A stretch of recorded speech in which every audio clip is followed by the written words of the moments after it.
Hi, my name is Abena and Hi, I'm Darian. and we're here to present you the life of a school child from the countries of Argentina and Ghana. Can everybody hear us? Yeah? Okay. Okay, so I guess we'll talk a bit about why we chose our countries first. Yes. So I went to Argentina this past summer because I'm learning Spanish, and I studied at the University of Buenos Aires. I stayed with a host family while studying at school, and I just had a lot of really neat experiences, and I wanted to share it with you. And I chose the country of Ghana because I'm Ghanaian, and I've been to Ghana about 3 times, and my family's there. So every time I go, it's a new experience. Well, it's a new experience, and it's very enriching. So I'm here to share about the life of a school child with you guys today.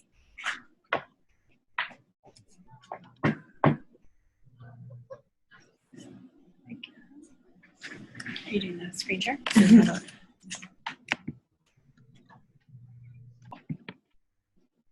And then you type like that. It's working. All right, so this is our presentation. Click there to end.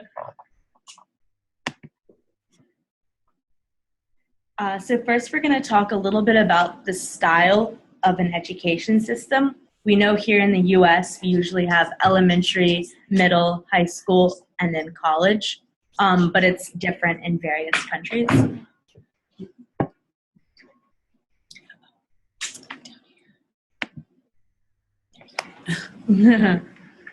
All right, so in Argentina, first we have primary school, which is grades 1 through 6, then secondary school, which is grades 7 through 9, and then another secondary school, but it's the upper level. So there's an upper level and a lower level, and that's grades 10 to 12. And then from there, most people move on to college, which they call university. And in Ghana, it's basically the same. Most of these places, they don't have kindergarten, but they start at primary school. And from class 1 to class 6, it's like 1st to 6th grade in America. And secondary school, which is Form 1 to Form 3, which is also called lower secondary, which is 7th to 9th grade. And then upper secondary is Form 4 to upper 6. So it's Form 4, Form 5, upper 5, and upper 6. So the first question that we're going to ask, I know you can't really answer, but it's how do you get to and from school? So, in the chat, you can write how you get to and from school. So like a school bus, do your parents drive, do you walk? Can I help? You can do that now. We'll give you a couple minutes. Sit down and do this. All right, guys, settle down. Sit down. Yes.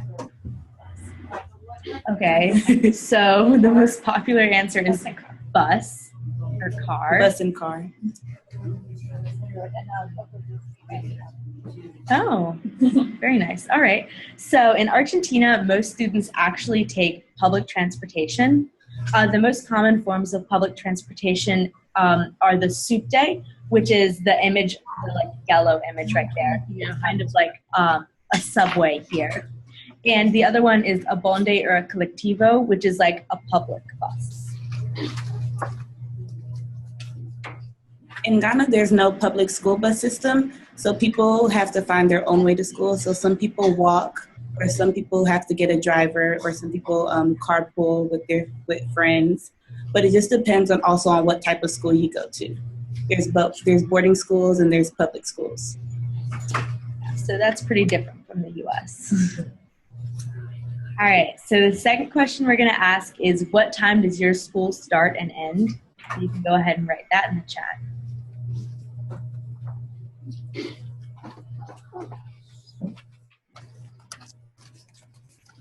(12 to 5:15). Okay, 12 to 5:15. 8:15 to 3:15. 8:15 to 3:15. All right, well, in Argentina, things work a little differently. An academic day is divided into 2 sections, and a student can choose if they want to attend the earlier or the later section. The first session is usually from around 8 a.m. to 12 p.m., And the second section is usually from 1 p.m. to 5 p.m. Okay, in Ghana, the school day basically depends on if you go to a public or a boarding school. So if you go to a boarding school, you may wake up early in the morning before you take your shower and you have to do some type of chores, and then you go to school to around 2:30.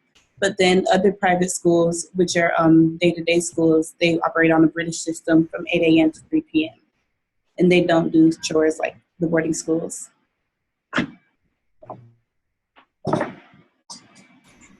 Do any of you wear a uniform to school? I bet you can just like do thumbs up, thumbs down. And what type of uniforms do you guys wear? Yeah, right in the chat. Somebody said yes and somebody said no.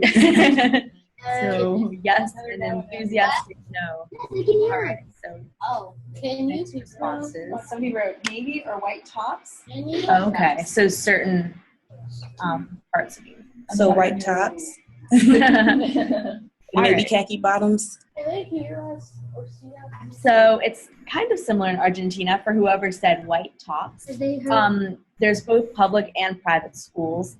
In public schools, uniforms are not required. However, every student is given a white lab coat to wear, so all the students look the same no matter what their like social or economic standing. In private schools, school uniforms are required, and they look similar to the picture to your left, right? So in Ghana, it's basically the same. There's a lot of homogeneity around. So in especially the public schools, the students wear a yellow top and brown pants or brown skirts. And all the students, including girls and boys, have to have a low haircut, which maybe you guys probably don't all like, but that's what they have to do there. And then in private schools, they wear a different uniform, but it's still the same type of button-up shirt and skirt. All right, so what types of materials are used in your classroom? Like computers, textbooks, like technology, supplies in general? Just brainstorm and put that in the chat.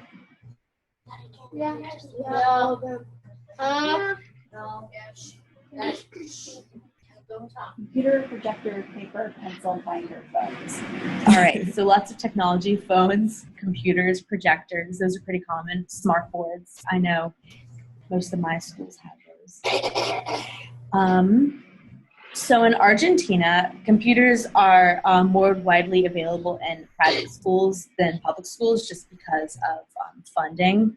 However, public schools usually have like a few computers to use, but at private schools, it's like pretty common that most students will either have their own computer that they bring to class or the school provides them with one. Chalkboards are used more than smart boards in classrooms, which I found kind of weird when I went because I too was at school in Argentina and the teachers all taught using chalkboards. And when I went around to different high schools and middle schools, I saw that chalkboards were commonly used instead of like a smart board or an overhead projector. Okay, so here in America, well, in college, from our experience, we're allowed to take notes on our laptops, and that's very common in basically every class. But in Ghana, when you take notes, you usually have to use paper and pen, and you basically take notes from the teacher lecturing you. There's not really much PowerPoints or presentation or technology. There's some basic, depending on which type of school you go to. So if you go to a private school, you may have more funding than the others. But teachers use whiteboards, chalkboards, and sometimes projections for lessons, especially for science classes. All right, so do you guys go to public or private school? You can write that in the chat. Yeah. Some kids who are just yeah. I'll stay by the webcam.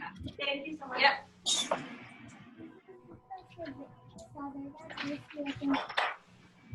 Mm-hmm. All right, so mostly public schools. In Argentina, the public school system is actually not very good, so it's pretty common that most students attend private schools. Catholicism is the main religion of Argentina, so most private schools are affiliated with the Catholic Church. However, public schools are not religiously affiliated because of the law.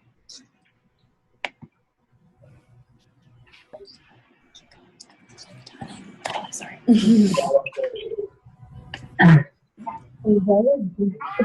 Okay, so in Ghana, there's availability of both private and public school options, but it really just depends on what you can afford and what you're able to get to. It's more traditional to be able to go to a boarding school. For example, I know all my parents, and their grandparents, they all went to the same boarding school, and they all tell me stories about how they had to wake up early and do their chores and then go to class. But then there's also the public school system, which is what I mostly see when I travel to Ghana, because the students are very noticeable in their yellow shirt and then their brown skirts. If you have, it depends on your social class. So if you have more money, you're able to you could also send your child to a private day-to-day school instead of the public day-to-day school or a boarding school. It just depends on what your family can do for you. Our next question is, what languages do you learn at school? I'm sure most are primarily English.